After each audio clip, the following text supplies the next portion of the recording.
অন্তর্বর্তীকালীন সরকারের প্রধান উপদেষ্টা ডক্টর মোহাম্মদ ইউনূসকে ন্যূনতম 5 বছর মেয়াদ বৃদ্ধির দাবিতে প্রাথমিক অবস্থান এবং পরবর্তীতে চূড়ান্ত আমরণ অনশনের তৃতীয় দিনের মতো আমরণ অনশন কর্মসূচি পালন করছেন বাংলাদেশ রাষ্ট্র সংস্কার আন্দোলন। দর্শক, এই মুহূর্তে আপনারা দেখছেন যে সন্ত্রাস বিরোধী রাজু ভাস্কর্যের সামনে তারা কিন্তু আবারও আজকে কিছুক্ষণ আগেই এখানে এসে আবারও সেই প্রাথমিক অবস্থানের জানান দিচ্ছেন এবং চূড়ান্ত আমরণ অনশন তাদের দাবি 5টি দাবি। সেই 5টি দাবির মধ্যে তারা যেমনটি জানিয়েছেন যে বা জানাচ্ছেন যে অন্তর্বর্তীকালীন সরকারের আমলেই 24-এর গণ অভ্যুত্থান গণহত্যাকারীদের বিচার সম্পন্ন করতে হবে, ন্যূনতম আগামী 5 বছর রাষ্ট্র সংস্কার চলবে, তারপর নির্বাচন, এমনটি কিন্তু তারা জানাচ্ছেন। অবশ্যই আগে স্থানীয় নির্বাচন দিতে হবে, পরে জাতীয় নির্বাচন, তারা কিন্তু এমনটি বলছেন। প্রশাসনের গুরুত্বপূর্ণ জায়গায় যেসব দুর্নীতিগ্রস্ত ফ্যাসিস্ট দোসর আছে তাদেরকে দ্রুত অপসারণ করতে হবে এবং যোগ্য লোক বসাতে হবে। তাদের আরেকটি শেষ দাবি হচ্ছে নির্বাচনে প্রার্থীদের অবশ্যই ন্যূনতম শিক্ষাগত যোগ্যতা স্নাতক পাস হতে হবে, এমনটি কিন্তু জানাচ্ছেন। দর্শক, এই মুহূর্তে আপনারা দেখছেন যে অন্তর্বর্তীকালীন সরকারের প্রধান উপদেষ্টা ডক্টর মোহাম্মদ ইউনূসের 5 বছর মেয়াদের দাবিতে, ন্যূনতম 5 বছর মেয়াদের দাবিতে আবারও আমরণ অনশন কর্মসূচিতে বসেছে তারা এই মুহূর্তে, এমন দৃশ্য কিন্তু আপনারা দেখছেন। দর্শক, যে যেখান থেকে ঢাকা পোস্টের লাইভটি দেখছেন, লাইভটি শেয়ার করে সকলকে জানিয়ে দেওয়ার সুযোগ করে দেবেন এবং আপনার মূল্যবান মতামত জানাবেন কমেন্ট বক্সে। দেশ বিদেশের সর্বশেষ সংবাদ সবার আগে পেতে ভিজিট করুন www.dhakapost.com।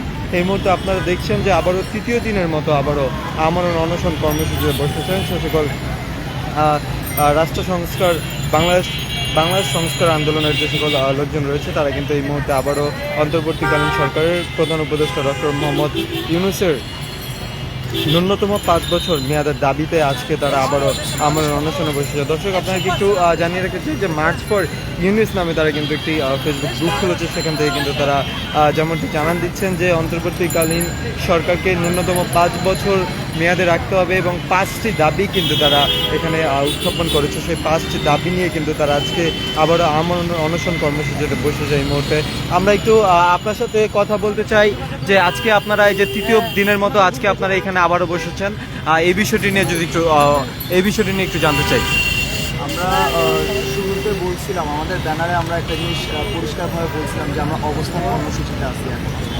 আর শুরুতে হয়তো আমার যারা প্রেসের ভাইরা আছেন বা যারা মিডিয়ার ভাইরা আছেন ওনাদের সাথে একটু মিসকনসেপ্ট ছিল, ওনারা অনেকে অনশন বলে আমাদের এই ব্যানারটা তারা জানাচ্ছে। আসলে আমরা বলেছিলাম যে প্রাথমিক অবস্থান, তো প্রাথমিক অবস্থান আমরা চালিয়ে যাবো ইনশাল্লাহ।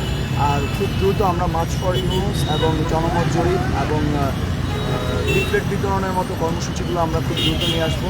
আর আমরা বিশ্বাস করি বাংলাদেশের প্রতিটা কোণা, বাংলাদেশের 64 জেলা, সব জায়গায় আমার যে আপমর জনতা আছেন, জনসাধারণ আছেন, সবাই আমাদের সমর্থন করবে এবং অলরেডি করতেছে। এবং আমার প্রবাসী যে ভাইরা আছেন ওনারাও আমাদের সমর্থনে থাকবে। আর আমরা আমাদের এই ব্যানারের মাধ্যমে আরেকটা দাবি সুস্পষ্টভাবে আমরা জানায় দিতে চাই। আমরা এই ব্যানারের মাধ্যমে আমরা আমাদের প্রবাসী যেই ভাই বোনরা আছেন ওনাদের ভোটাধিকার যেন এই সরকার নিশ্চিত করে, এই মেসেজটা আমরা সরকারের প্রতি দিতে চাচ্ছি। নির্বাচন কমিশন যেন এই ব্যাপারটাও গুরুত্ব সহকারে দেয়। আমরা একটু জানতে চাই যে আপনাদের প্রথম দাবি যে অন্তর্বর্তীকালীন সরকারের আমলেই 24-এর গণহত্যাকারীদের বিচার সম্পন্ন করতে হবে, কেন নির্বাচনীকালীন সরকার আসলে কি সেটি করতে পারবে না, এমনটি কি আপনাদের মনে হচ্ছে কিনা? এর একটা যৌক্তিক কারণ আমি আপনাকে একটা পয়েন্ট সুন্দরভাবে বলি। আপনারা দেখেন বাংলাদেশের সবচেয়ে বড় যে রাজনৈতিক দলটা এখন আছে, যারা মনে করতেছে যে তারা ক্ষমতা আসবে, আপনি কতটুকু শুনছেন, তাদের কয়জনের বক্তব্যে আপনারা দেখছেন যে তারা বলছে যে গণহত্যাকারীদের বিচার হওয়া উচিত, আমরা তাদের বিচার অবশ্যই চাই। তাদের বিচারের জন্য তারা কয়জন মাঠে নামছে? তারা কেউ নামে। বরঞ্চ দুঃখজনকভাবে যারা গণহত্যার সাথে সরাসরি জড়িত ছিল, বিভিন্ন জেলা, উপজেলা এবং ওয়ার্ড পর্যায়ে আমরা দেখতেছি এই লোকগুলোকে তারা শেল্টার দিয়ে রাখতেছে। এখন আমরা কীভাবে বিশ্বাস করবো আর কীভাবে আমরা মেনে নিব যে নির্বাচিত সরকার পরবর্তীতে এই গণহত্যাকারীদের বিচার করবে? আমরা এটা মানতে পারতেছি না। এই জন্য আমরা অবশ্যই চাই এই অন্তর্বর্তীকালীন সরকারের হাত ধরে এই বিচার নিশ্চিত।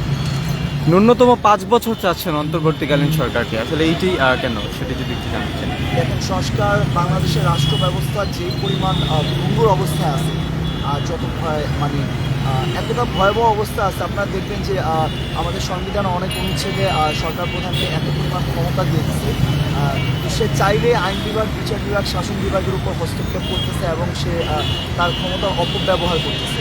তো এই জিনিসটা দূর করতে হবে, ক্ষমতার ভারসাম্য রক্ষা করতে হবে এবং আইন বিভাগ, বিচার বিভাগ এবং শাসন বিভাগ যেন তাদের কাজটা সুন্দরভাবে করতে পারে, এই ব্যাপারটা নিশ্চিত করতে হবে। অবশ্যই এটা সংস্কারের মাধ্যমে, আর এই দায়িত্বটা অবশ্যই কর্তৃপক্ষ নেয় এবং গুরুতর সংস্কার যেগুলো সেগুলো সম্পূর্ণ করুক। আর এই সংস্কারের জন্য আমরা মনে করতেছি ন্যূনতম 5 বছর সময় অবশ্যই দরকার, কারণ সরকারের বিভিন্ন গুরুত্বপূর্ণ কমিশনগুলোর দিকেও যদি আপনারা তাকান, দুদক, নির্বাচন কমিশনের মতো জায়গাগুলো আমরা দেখতেছি আগাগোড়া দুর্নীতি এবং বিতর্কে জড়িত। আমরা চাচ্ছি এই বিতর্কিত লোকগুলো এবং এই দুর্নীতিগ্রস্ত লোকগুলোকে অপসারণ করা হোক এবং দেশপ্রেমিকদেরকে জায়গা দেওয়া হোক। আমার দেশে একজন বিসিএস ক্যাডারের চেয়ে একজন যোগ্য দেশপ্রেমিকের মূল্যায়ন সবচেয়ে বেশি করা উচিত বলে আমরা মনে করি। বিসিএসের এখন বলতে গেলে অনেক কথা আর কি, বিসিএস যেমন একটা কঠিন পরীক্ষা হচ্ছে, দেশপ্রেমের জন্য এরকম একটা কঠিন পরীক্ষা নিয়ে তাদেরকে ওই চেয়ারে বসানো হোক আর এই লোকগুলোকে যোগ্য জায়গায় দেওয়া হোক এবং আমরা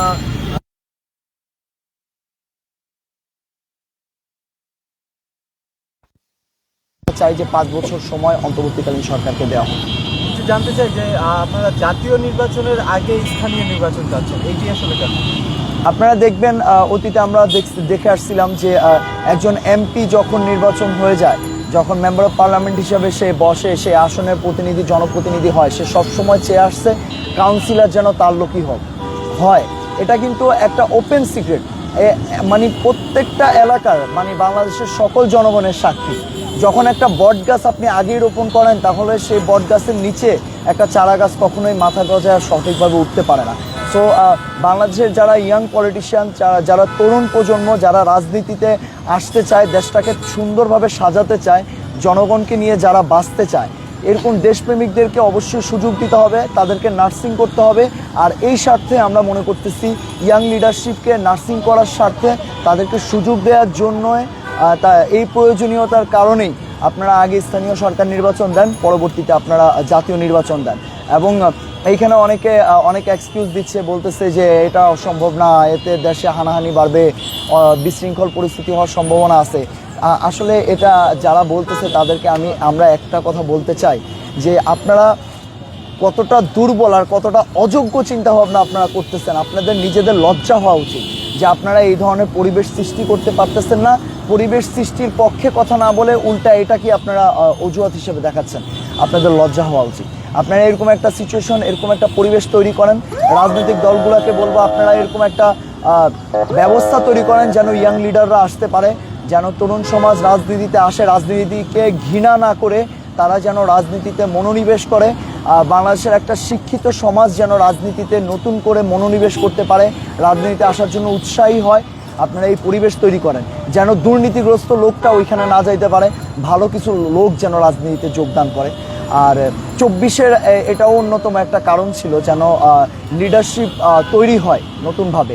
আপনারা দেখবেন 24-এর আন্দোলনে অনেক নতুন লিডারের জন্ম হয়েছে। এই লিডারদেরকে নার্সিং করা খুবই জরুরি। এই জন্য আমরা মনে করি স্থানীয় সরকার নির্বাচন আগে দেন, পরে জাতীয় নির্বাচন দেন। প্রশাসনের গুরুত্বপূর্ণ জায়গায় দুর্নীতিবাজ ফ্যাসিস্ট রয়েছে, এটি আসলে কেন মনে হলো? যদি ক্লিয়ারলিভাবে, লাউড অ্যান্ড ক্লিয়ারভাবে বলি, আপনারা দেখবেন যে আগে পুলিশ লীগ দেখতাম, দুঃখজনকভাবে এখন পুলিশ দল দেখতেছি। আপনারা নগর ভবন যান, প্রত্যেকটা সরকারি দপ্তরে যান, সেখানে আগে লীগ বসতো, এখন দলের কি বলবো এখন দল বসতেছে। এই যদি হয় ভিতরের সিচুয়েশন, বা এটা যে কোনো দলই হোক, এটা লীগ হোক, দল হোক, কিংবা এনসিপি হোক, কিংবা জামাত শিবির হোক, এটা খুবই দুঃখজনক। ক্লিয়ারলি বলতেছি, এটা দুঃখজনক। এখান থেকে আপনারা দলীয় প্রভাব দূর করেন, এখানে যোগ্য লোকগুলোকে আসতে দেন, নিরপেক্ষভাবে তাদের কাজ করতে দেন। টেন্ডার বা এই জাতীয় যেই কাজগুলা বা যেই জিনিসগুলা যেখানে সবার অংশগ্রহণ করা উচিত, লেয়াজু ভিত্তিতে না থেকে, এখানে কোনো দলীয় প্রভাবে না থেকে এই জিনিসগুলা সুষ্ঠু বাস্তবায়ন করা উচিত এবং যোগ্য লোক এই জিনিসগুলায় দায়িত্বে আসা উচিত, তো দায়িত্ব পাওয়া উচিত। তো এই ক্ষেত্রে আপনারা এই দাগি আসামিগুলাকে, আমি বলবো আসামি, দাগি ক্রিমিনালগুলাকে আপনারা এখান থেকে অপসারণ করেন এবং যোগ্য দেশপ্রেমিককে সেখানে বসান। তা না হলে স্বপ্নের বাংলাদেশ বাস্তবায়ন বা বিনির্মাণ সম্ভব না। সর্বনিম্ন শিক্ষাগত যোগ্যতা স্নাতক পাস নির্বাচন প্রার্থীদের, এটি কেন? সর্বনিম্ন আপনি দেখেন, একটা প্রাইভেট কোম্পানির ওনার যদি আপনি হন, একটা সরকারি একজন সরকার যদি আপনি হন, আপনি চাচ্ছেন আপনার দপ্তরে একজন কম্পিউটার অপারেটর, একজন কেরানি বা ক্লার্ক আপনি নিয়োগ দিবেন, তো আপনি তার জন্য আপনি রিকোয়ারমেন্ট চাচ্ছেন তার ন্যূনতম শিক্ষাগত যোগ্যতা গ্র্যাজুয়েশন কমপ্লিট হতে হবে, তার কম্পিউটার সার্টিফিকেট থাকতে হবে, তার এই যোগ্যতাগুলো থাকতে হবে। এটা যদি আপনি একটা ডেস্ক ম্যানেজমেন্টের ক্ষেত্রে আপনি ন্যূনতম রিকোয়ারমেন্ট স্ট্যান্ডার্ড আপনি দিচ্ছেন, যদি আপনি দিয়ে থাকেন, তাহলে একজন জনপ্রতিনিধি যে আমাদের লিডার হবে, যে জনগণের ভাগ্য নিয়ে ভাববে, যার জানা উচিত হোয়াট ইজ গ্লোবাল ওয়ার্মিং, যার জানা উচিত ইকোনমিক্স কেন ফল করে, যার জানা উচিত মাইক্রো ইকোনমিক্স ম্যাক্রো ইকোনমিক্স এগুলো কী, যার জানা উচিত বিজ্ঞান কীভাবে কাজ করে, যে একজন শিক্ষা অনুরাগী হওয়া উচিত, এরকম একটা লোক কীভাবে আন্ডার গ্রাজুয়েট হয়। এখানে কেন আপনারা একজন শিক্ষাগত যোগ্যতা বা শিক্ষাগত স্ট্যান্ডার্ডের কথা আপনারা কেন ভাবতেছেন না? এটা একটা যৌক্তিক দাবি। এটা আসলে এতটা জরুরি যতটা মানে এই কারণে আমাদের রাজনৈতিক ব্যবস্থায় ক্যান্সার ঢুকে গেছে, এই ধরনের ক্রিমিনালগুলো সামনে চলে আসতেছে। রুমিন ফারহানা একটা চমৎকার কথা বলছিলেন যে বাংলাদেশে একটা ট্রেন্ড হয়ে গেছে যে ফকিরের ছেলে আসবে এখানে রাজনীতিতে ঢুকবে, যার পড়াশোনার যোগ্যতা নাই, যার কোনো ধরনের যোগ্যতা নাই, টোকায় চলে আসবে, রাজনীতিতে ঢুকবে এবং কয়েকশো কোটি টাকার মালিক হয়ে যাবে। এই ব্যবস্থাটাকে ভাঙতে হবে, এই ব্যবস্থার গোড়ায় লাথি দিতে হবে, যোগ্য লোকগুলোকে নিয়ে আসতে হবে, তাদের একটা স্ট্যান্ডার্ড মেনটেন করতে হবে, এখানে একটা ফিল্টারিং প্রসেস থাকতে হবে। এই জন্য আমরা মনে করি যে শিক্ষাগত যোগ্যতার একটা স্ট্যান্ডার্ড মেনটেন করা উচিত। আমি একটু জানতে চাই যে আপনাদের এই 5 বছর ডক্টর ইউনূসের মেয়াদ ন্যূনতম 5 বছর করার দাবিতে আপনাদের যে আন্দোলন, সেটিতে অনেকেই আমরা দেখছি যে সামাজিক যোগাযোগ মাধ্যমে কেউ পজিটিভভাবে নিচ্ছে, কেউ নেগেটিভভাবে নিয়ে ট্রল করছে। আসলে এই বিষয়টি আপনারা কীভাবে দেখছেন? দেখেন, আপনারা যদি 24-এর আন্দোলনের প্রাইমারি স্টেপ দেখেন বা যেটা শুরু হয়েছিল 18-তে 11-তে, আপনারা দেখবেন শুরুতে কিছু মানুষ থাকে বিরোধীরা সবসময় থাকবে, কিন্তু আমি আপনাদেরকে চ্যালেঞ্জ দিচ্ছি, আপনারা এই ভিডিওর কমেন্ট বক্স চেক করবেন, যদি 100 কমেন্ট হয়ে থাকে এর ভিতরে কমপক্ষে 70 থেকে 80টা কমেন্ট পজিটিভ পাবেন। আর এই 70 থেকে 80 জন মানুষ হচ্ছে আমজনতা, এই 70 থেকে 80 জন মানুষ হচ্ছে দেশপ্রেমিক। আর বাকি যে 20 জন পাচ্ছেন তারা হতে পারে কোনো দলের চাটুকার, কিংবা হতে পারে কোনো দলের টেন্ডারবাজ, দখলবাজ, কিংবা হতে পারে চিহ্নিত সন্ত্রাসী। তাদের প্রোফাইলগুলো চেক করবেন, তাহলে আপনার উত্তর পেয়ে যাবেন এরা কারা। জানতে চাই যে অন্তর্বর্তীকালীন সরকারকে 5 বছর যে আপনারা চাচ্ছেন, এর আগেও তো নির্বাচনী সরকার ছিল বা জাতীয় নির্বাচন হলে তো সেই সরকার নির্বাচিতভাবে আসে, সেটি আসলে কেন? আমরা তো চাচ্ছি নির্বাচন হোক, আমরা অবশ্যই নির্বাচনের পক্ষে, কিন্তু আমরা চাচ্ছি আপনি যে ঘরে থাকবেন সেই ঘরটা মেরামত করা আগে জরুরি। আপনি অবশ্যই নির্বাচনীয় সরকার যদি এই অবস্থায় যদি নির্বাচনে যাওয়ার পর সে নির্বাচিত হওয়ার পরে সে তো 100-তে 200% সে স্বৈরাচারী হবে। এখানে টেন্ডারবাজ আসবে, ভূমিদস্যু আসবে, কাউন্সিলরগুলো হবে পেশি বহুল। সেই আগে যা দেখে আসছি এখনো তাই হবে। আপনি গত 8 মাস দেখেন বা 9 মাসের চিত্র যদি দেখেন, আজকের দিনের পত্রিকা, আজকের দিনের মিডিয়া যদি আপনারা চেক করেন, সবচেয়ে বেশি টেন্ডারবাজি, ভূমি দখল, হুমকি ধমকি, চাঁদাবাজি, টেম্পু স্ট্যান্ডে চাঁদাবাজি, এই কাজগুলোর সাথে যারা জড়িত দেখবেন তারা সবাই 90% একটা বৃহৎ দলের সদস্য। এর মানে কি? একটা পরিষ্কার ক্লিয়ার মেসেজ যে আগের যে স্বৈরাচার ছিল সেই স্বৈরাচার এখন 90 ফ্যাসিস্ট হয়ে জন্ম নিচ্ছে। তো আমরা চাচ্ছি এই স্বৈরাচার মাথা ঝাড়া দিয়ে যাতে উঠতে না পারে, এর আগেই রাষ্ট্র ব্যবস্থার সংস্কার করা উচিত। আর স্বৈরাচারের গোড়ায় যারা আছেন, যারা এই দলের শীর্ষস্থানীয় নেতা আছেন, তাদের ভিতরে যদি ন্যূনতম দেশপ্রেম থাকে তাহলে অবশ্যই তারা তাদের দলকে সংস্কার করবে, তারা ইয়াং লিডারদেরকে মূল্যায়ন করবে, তারা সবার সাথে কথা বলবে, তাদের ভিতরে সেই পজিটিভিটি তারা শো করবে। আমরা দুঃখজনকভাবে এমন কিছু দেখিনি, বরঞ্চ তাদের নেতারা বলে আসছে মাঠ পর্যায়ে তাদের নেতাকর্মীদেরকে কন্ট্রোল করা যাচ্ছে না, তাদের কেন্দ্রে জানানোর পর কেন্দ্র মূল্যায়ন করতেছে না, তাদের অনেক নেতাকর্মী নাকি এই ধরনের ক্রিমিনালগুলো নাকি ওভার ব্লেসড। এই যদি হওয়া অবস্থা, আমরা আসলে শঙ্কিত, আমরা রক্তপাত এর জন্য দেই নাই। আর সবচেয়ে বড় সত্যটা হচ্ছে এই 24-এর আন্দোলনে এত লোক নির্বাচনের জন্য মারা যায় নাই, এই 24-এর আন্দোলনে মানুষ মারা গেছে একটা সুন্দর বাংলাদেশ দেখার জন্য। সো এইটা যদি আমরা না দেখতে পারি, আমরা আরও হাজার মারা যাওয়ার জন্য প্রস্তুত আছি। আমরা দরকার হয় এইখানে আমাদের রক্ত দিব, কিন্তু আমরা এই বাংলাদেশে সত্যিকারের একটা সংস্কার চাই। আপনি যেমনটি বলছিলেন যে বৃহত্তর দল সেটি হচ্ছিল স্বৈরাচার, তাহলে সেটি নির্বাচিত হবে এটি কেন মনে হচ্ছে? সেটি নির্বাচিত হবে এটি কেন মনে হচ্ছে, কারণ তারা আমাদেরকে সেরকম হুঙ্কার গর্জন দিয়ে আসতেছে বারবার। আর তারা নির্বাচিত হবে আমরা মনে করি না, এটা তাদের ভাষ্য। আর তাদের ভাষ্য যখন আমরা নির্বাচনের তবজি বারবার শুনতেছি, তখন আমরা স্বভাবতই সন্দিহান যে তাদের মনে কোনো একটা ভয় আছে। হইতে পারে মাঠ পর্যায়ে তো তারা বলছে তাদের নেতাকর্মী কন্ট্রোল করা যাচ্ছে না। হইতে পারে তারা ভালোভাবে বুঝতেছে যে আগামী 6 মাস 1 বছর যদি নির্বাচন ছাড়া থাকে, বা আগামী 4 বছর যদি নির্বাচন ছাড়া থাকে, তারা আবার কবরে চলে যাবে। বাংলার মানুষ এখন তাদেরকে দেখতে পারতেছে না, সামনে তাদেরকে আরও দেখতে পারবে না, পারলে জুতা পেটা করবে, ঝাড়ু পেটা করবে। যদি এইটা আমার কথা যদি মিথ্যা হয়ে থাকে, তাহলে তারা চ্যালেঞ্জ অ্যাকসেপ্ট করুক। এটা আমাদের বৃহত্তর রাজনৈতিক দলকে আমাদের দেওয়া চ্যালেঞ্জ যে আপনাদের যদি সৎ সাহস থাকে, আপনারা 4 বছর বা 5 বছর, ন্যূনতম 5 বছর অন্তর্বর্তীকালীন সরকারের মেয়াদ বৃদ্ধি করার পক্ষে থাকেন, দেশ সরকারের পক্ষে থাকেন, তারপর আমরা দেখব জনগণ আপনাদেরকে কীভাবে নেয়। ফ্যাসিস্ট সরকার যাওয়ার কয়েক মাস হয়েছে, এর মধ্যে কেন মনে হলো যে অন্তর্বর্তীকালীন সরকার আরও 5 বছর? একটা সুন্দর প্রশ্ন। আর এই প্রশ্নটা আমি এইভাবে বলবো যে আপনারা দেখবেন, যখন ডক্টর ইউনূস ক্ষমতায় বা প্রধান উপদেষ্টা হয়েছিল, তখন অনেক মানুষ কিন্তু ইউনূস স্যারের বিরোধিতাও করছে। অনেকে স্যারকে অনেক কিছু বলছে, শব্দগুলো আমি উচ্চারণ করতে চাচ্ছি না, যেগুলো অধিকাংশ হচ্ছে অপবাদ। আমরা ব্যক্তি ইউনূসকে সেটা আমরা মূল্যায়ন করতে চাচ্ছি না এই মুহূর্তে। আমরা একজন দেশপ্রেমিককে মূল্যায়ন করতে চাচ্ছি। আমরা ব্যক্তি ইউনূসের মাঝে একজন দেশপ্রেমিককে দেখছি, যার ভিতরে এমন কিছু গুণ দেখছি যা একজন যোগ্য রাষ্ট্রপ্রধানের হওয়া উচিত।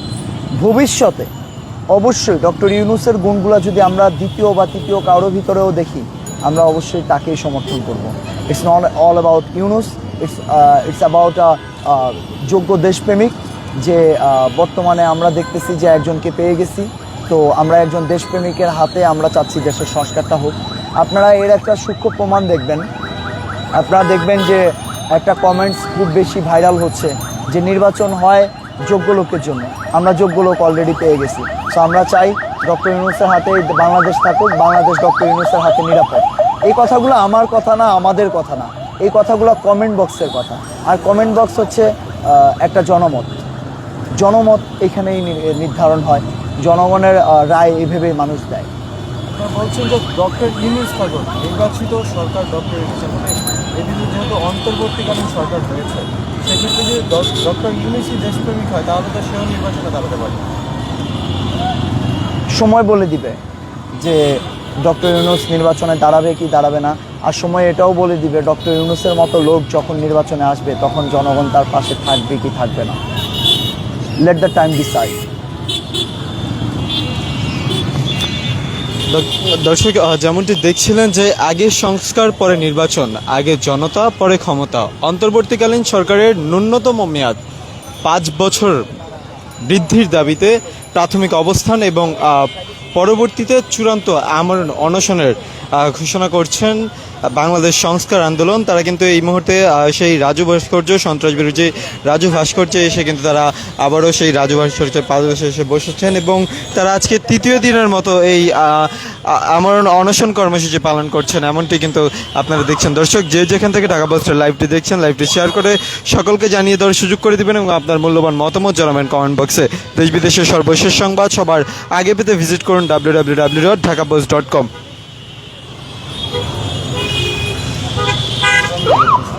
আমরা একটু আপনার কাছে জানতে চাই যে আজকে আপনি যে এখানে এসে বসেছেন, আসলে অন্তর্বর্তীকালীন সরকারকে 5 বছর চাচ্ছেন, ঠিক আছে?